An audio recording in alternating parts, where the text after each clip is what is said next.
वहाँ से जो पानी लौट के आया तो उसने जो है यहाँ कटिंग कर दी, तो बर्बाद हो ही गया हमारा। तो हमने खेती बाड़ी का सब बंजर डाल दी।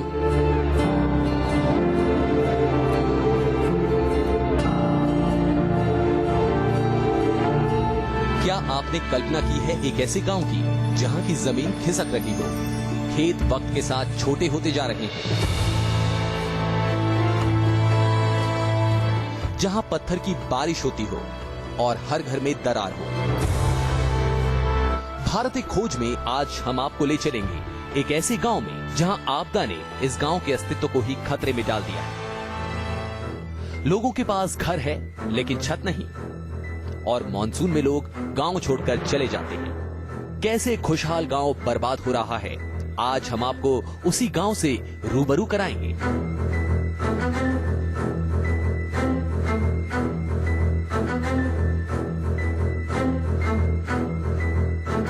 टीवी स्क्रीन पर दिखाई दे रहे ये खंडर आज से 2.5 साल पहले खूबसूरत घर हुआ करते थे।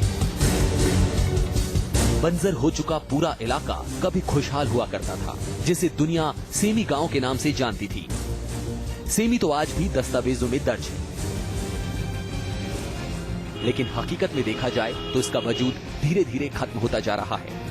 उत्तराखंड के रुद्रप्रयाग जिले की केदारनाथ घाटी में बसे इस गांव की ये हालत साल 2013 में आए उस जलजले ने की है, जिसने पूरे उत्तराखंड में हाहाकार मचा दिया था। पानी अत्याधिक बढ़ जाने के कारण रामलीला सुरक्षा की दृष्टि से बंद कर दिया गया है। नदी का स्तर बहुत अधिक बढ़ गया है। सुरक्षा की दृष्टि को देखते हुए रामलीला बंद कर केदारनाथ मंदिर के ठीक सर पर स्थित चौराबाड़ी झील के टूटने के बाद जब पानी मंदाकिनी में आया तो उसने अपने रास्ते में आने वाले तमाम गांवों को मिट्टी में मिला दिया। जिन गांवों तक ये पानी अभी पहुंच नहीं बना पाया, उनके नीचे की जमीन काटकर इसने उन्हें भी बर्बादी का हिस्सा बना डाला। ये सेमी गांव भी उसी बर्बादी का ही प्रमाण है। दरअसल इस गांव के नीचे की जमीन लगातार खिसकती जा रही है, जिसके चलते यहाँ के लगभग सभी मकान जर्जर होते जा रहे हैं।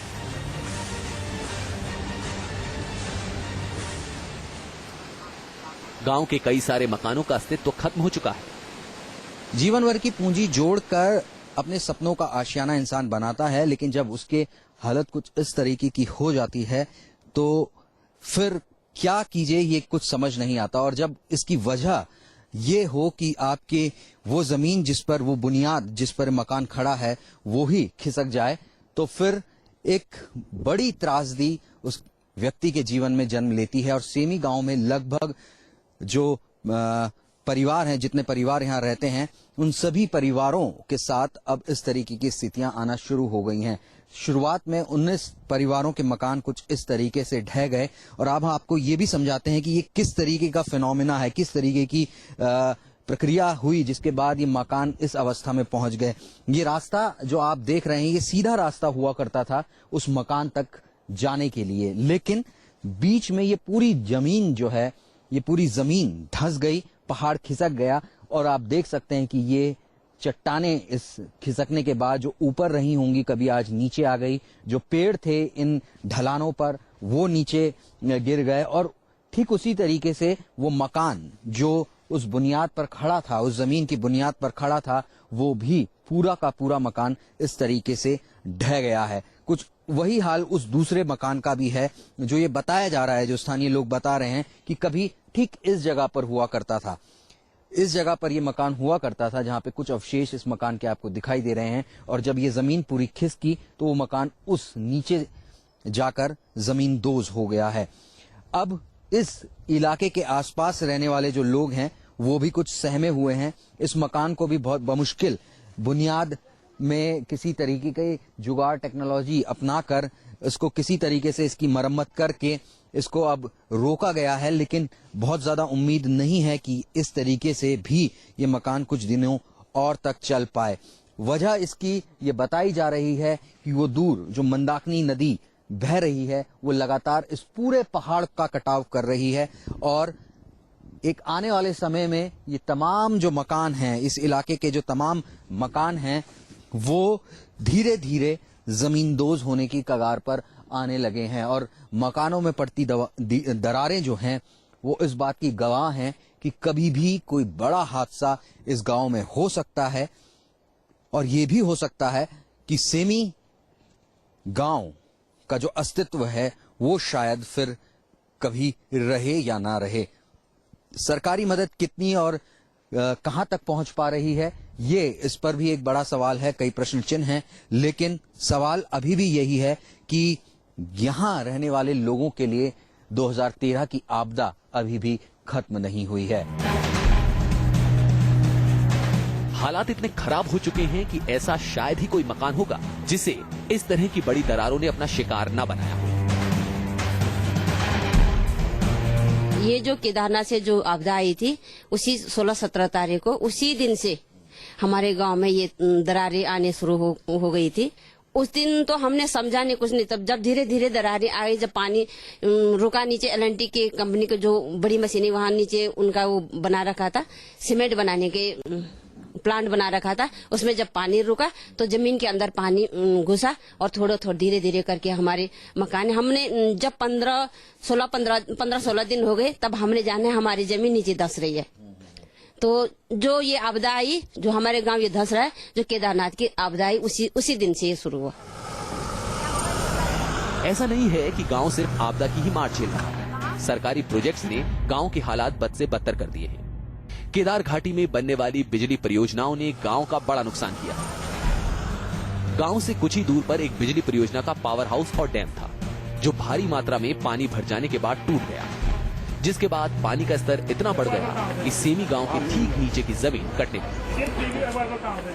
1913 में जो है 16-17 तारीख जब केदारनाथ रास्ता हुआ तो तभी से बाढ़ आई, और जब बाढ़ आए तो यहाँ एलएलटी वालों का जो है यहाँ बहुत बड़ा वो था, क्या चीज वो बनाया हुआ, क्या चीज मंच, रेती, बड़ी बड़ी मशीन हाई सब ठीक था।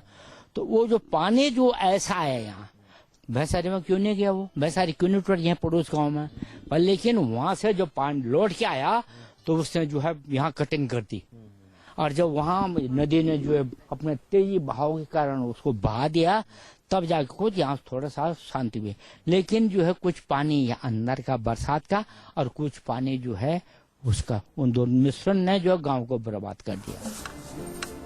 तबाही के मुहाने पर खड़े सेमी गांव के लोग आज इस कदर निराश और हताश हो चुके हैं कि उन्हें अब किसी पर भरोसा नहीं रह गया। सरकार पर वादा खिलाफी और बरगलाने का आरोप लगाते हुए गांव के लोग कहते हैं कि सरकार ने उनकी सुध ली होती तो आज उन्हें इस तरह डर के साए में जीने को मजबूर नहीं होना पड़ता। आपदा से प्रभावित हुए तमाम दूसरे गांवों की तरह सेमी गांव के लोगों को भी सरकार ने तब फौरी राहत देते हुए 15-15 हजार रुपए की राहत राशि दी थी, जिसके बाद इस गांव के लोग गुप्त काशी और ऊखीमठ जैसे सुरक्षित कस्बों में किराए के मकान लेकर रहने लगे थे। लेकिन स्वच्छंद जीवन जीने के आदी ये ग्रामीण आखिर कब तक उन 10 बाई 10 के मकानों में टिक पाते। इस बीच हालांकि सरकार ने लोगों को सुरक्षित जगहों पर नए मकान बनाने के लिए पैसे भी दिए, लेकिन कई लोग उसके बाद भी इसी गांव में रहने को मजबूर हैं। इसकी इकलौती वजह यह है कि लोगों के पास ऐसी सुरक्षित जगह है ही नहीं जहां वो सरकार द्वारा दी गई राशि से अपने लिए मकान बना सके। ये दिक्कत तो ऐसी है कि ये सरकार ने हमको भूल भुलैया में डाल दिया, हम भूल गए थे। लेकिन इन्हीं के तो जितने भी आए क्या चीज वो घर वाले, कोई कहते हैं 4 साल में ये सरेगा, कोई कहते हैं जाने वाला है, कोई कहता है कहीं, कोई कहता है जिसको पैसा मिला होगा उसको जिसने बना दिया, यहाँ बनाया तो नहीं, यहाँ नहीं, दूर बनाओ जमीन, यहाँ खाली 7.5 लाख में लेटरिन बाथरूम नहीं बंदी जमाने में, दूर दराज में। कभी कहो तुम चुपता शहर चला, कभी कहता विद्यापीठ शहर चल, कभी कहता तुम उधर साइड चल जाओ, लेकिन किसी को व्यवस्था नहीं की उन्होंने। हमको डरा रही है सरकार, हमको भूल भ्रम दिलती है। हमको दिया था 15-15 हजार रुपये, 800 पहुँचने के पूरे नहीं हुए ऐसे जैसे, और 12-12 हजार दिए थे यहाँ से उठने के लिए, 1-2 महीना वहाँ के लिए, कहाँ के लिए, बाजार में जाओ और होटल में रहो, ये सरकार ने हमको दिया है। तो हम जब ये बरसात खत्म हुई तो अपने घर आ गए। यहाँ पर कुल 60 परिवार हैं आज की स्थिति में, आज की डेट में जो 60 परिवार यहाँ पे है। सरकार ने 19 परिवारों को कि जिनकी पूरी मकान क्षतिग्रस्त हो चुकी थी उनके लिए 7.5 रुपए की व्यवस्था की थी। और जमीन कुछ नहीं ढूंढी उनके लिए। जो उन्होंने जो अपने रिश्तेदार थे, किसी ने 10% लोगों ने अपनी मकाने बनाए हैं और टूटी मकाने में यही हैं। और जिनको 1.5 लाख रुपए उन्होंने खाते में डाले थे, उनको नोटिस भेज रखे है आज ही कि आप उन 1.5 लाख रुपए को वापस दो। तो कैसे करके इस गांव वाले कि आप मकान नहीं बना रहे बाहर। इस समस्या का एक और चिंताजनक पहलू ये भी है कि जिन लोगों ने सरकारी सहायता मिलने के बाद भी सुरक्षित इलाकों में मकान नहीं बनाए, सरकार उनसे सहायता राशि वापस मांग रही है। पहाड़ में रहने वाले लोगों की जिंदगी मुश्किल दिनों में ही नहीं बल्कि साधारण दिनों में भी पहाड़ जैसी ही होती है। जहां शहरों में रहने वाले लोग औसतन 30 से 40 साल में ही अपने लिए घर, गाड़ी और अन्य जरूरतें जुटा लेते हैं, वहीं पहाड़ के मेहनतकश लोग अपनी आधी से ज्यादा जिंदगी जद्दोजहद में बिताने के बाद बड़ी मुश्किल से अपने और अपने परिजनों के लिए एक अदद छत का इंतजाम कर पाते हैं। तमाम सुख सुविधाओं में कटौती करते हुए अपना मन मारकर ये लोग इस आस में ही खुश रहते हैं कि जब बुढ़ापा आएगा तो कम से कम सर पर एक पक्की छत तो रहेगी।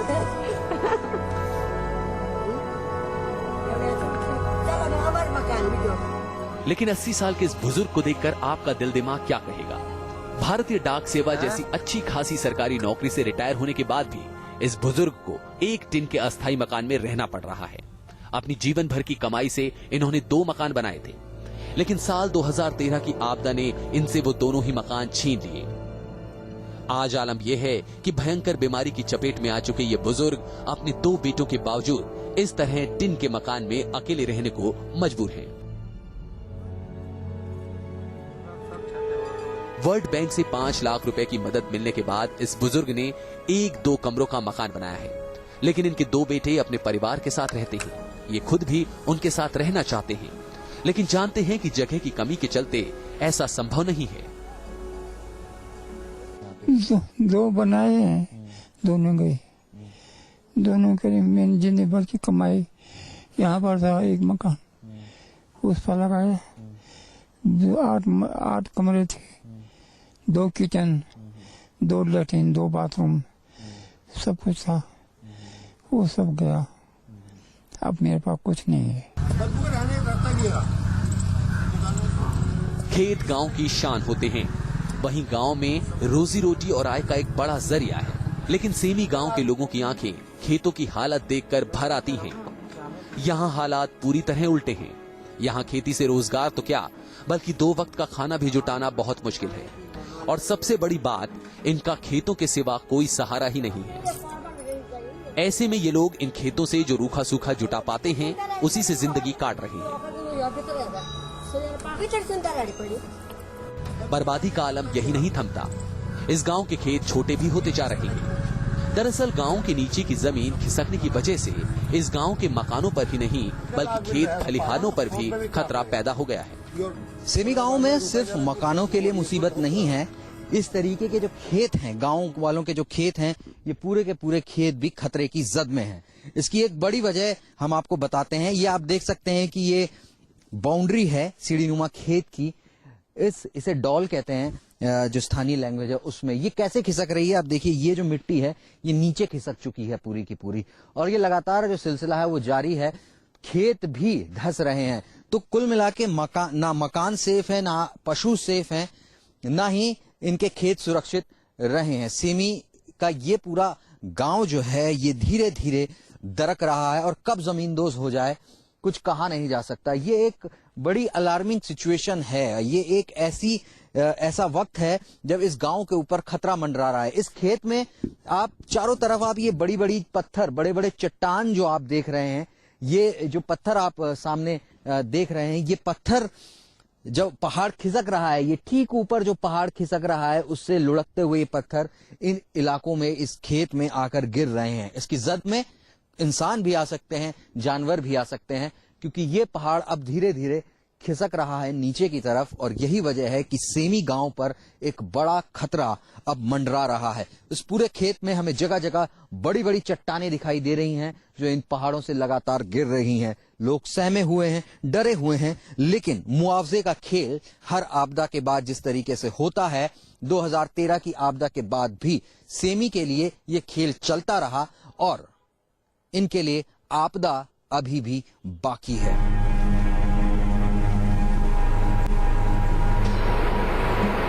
अब की स्थिति है कि जैसे सरकार कहेगी नहीं ठीक है, यहीं बैठे हैं, सरकार के यहाँ ठीक नहीं है, अच्छे से हम चले जाएंगे। हम सरकार के भरोसे में, बेगानों के भरोसे पर हैं। अपना भरोसा कुछ ना, अभी भूकंप आ सकता है, अभी कुछ भी प्रलय हो सकता है। भुंज में क्या हुआ था। तो क्या दिक्कतें हो रही हैं इससे? आप जैसे ये दरारें आ रही हैं तो कैसे आप लोगों का जीवन प्रभावित हो रहा है इससे? बर्बाद हो ही गया हमारा। तो हमने खेती बाड़ी पे सब बंजर डाल दी, कौन करेगा हमारा? कोई किधर चले गए, कोई किधर चले गए, तो बर्बाद हो ही गया ना। अब ध्यान किसी के यहाँ था ही नहीं है। यहाँ ध्यान रखने कुछ आकर्षण तो होना चाहिए, हमें कमाई तो होनी चाहिए। लॉज हमारा खत्म हो गया है, कोई 2 साल से तो हमारे पास इससे जानने चला। लाखों जमीन बेच हमने बनाया, धोबे को घर का न घाट रहा। देश में जहां मॉनसून किसानों के लिए खुशखबरी लेकर आता है, वहीं सेमी गांव के लिए ये खौफ का दूसरा नाम है। गांव में जर्जर जिंदगी के बीच खौफ का आलम यह है कि गांव के लोग बारिश में गांव छोड़कर किराए में रहने को मजबूर हो जाते हैं। सेमी गांव में मजबूरी, निराशा, दर्द के सिवा कुछ नहीं मिलता। देवभूमि में बसा ये गांव किसी नर्क से कम नहीं। सेमी गांव में लगभग 65 परिवार रहते हैं और अब इस गांव में इस तरीके के खंडर मकान आपको दिख जाएंगे बहुत बड़ी संख्या में।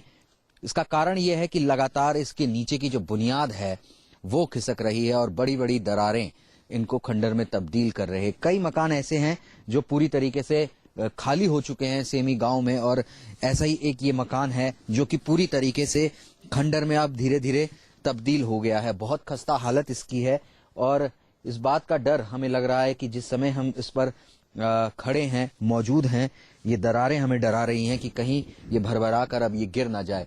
तमाम दरारें इस पूरे मकान में आई हैं और किसी जमाने में इनके दरवाजों पर स्वागतम यानी वेलकम लिखा रहता था। आज इन दरवाजों पर ताला लगा हुआ है। इसके ठीक बगल में एक और मकान है, वो भी खाली हो चुका है। ऐसे दर्जनों मकान इस गांव में मौजूद हैं जो कि खाली हो गए हैं या खाली होने की कगार पर हैं। और इसका कारण ये है कि जो इसकी जो बुनियाद है, इसकी जो नीचे की जमीन है, जिस पहाड़ पर ये पूरा गांव मौजूद है, वो धीरे धीरे खिसक रहा है। उसे जो नदी है वो धीरे धीरे काट रही है और कभी भी एक और बड़ा हादसा इस गांव का इंतजार करता हुआ नजर आ रहा है। खास पेशकश जारी है, आगे आपको दिखाएंगे एक गांव जो बिकाऊ है। बने रहिए न्यूज नेशन के साथ।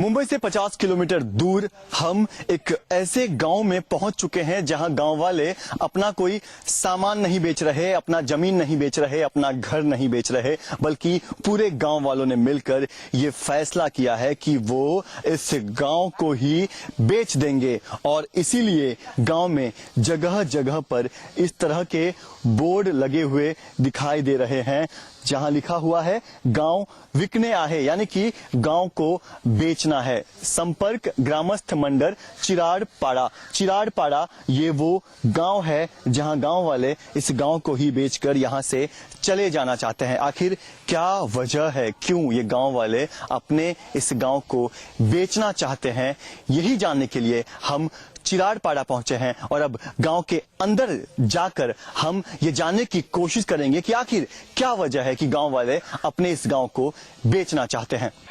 इस गांव में पहुंचकर हमें कुछ नया नहीं लगा।